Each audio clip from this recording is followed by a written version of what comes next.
எல்லாம் ஸ்ரீ முனீஸ்வர பகவான் மாரியம்மன் திருவுருளோடு 5வது வெள்ளிக்கிழமை பூச்செறிதல் வைபவமானது சிறப்பு உபயமானது நடைபெற்றது. இன்னும் சிறிது நேரத்திலே தீபாராதனை நடைபெற்று அனைத்து பக்தர்களுக்கும் விபூதி பிரசாதம் அருள் பிரசாதமானது வழங்கப்படும் என்பதை தெரிவித்திருக்கின்றோம்.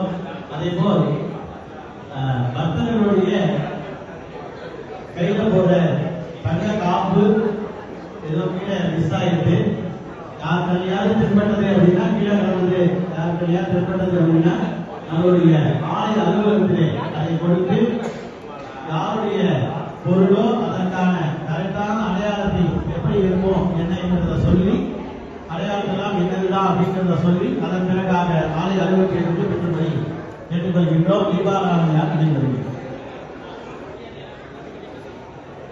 பூச்செறிதல் ரசீது வாங்கிய நண்பர்கள்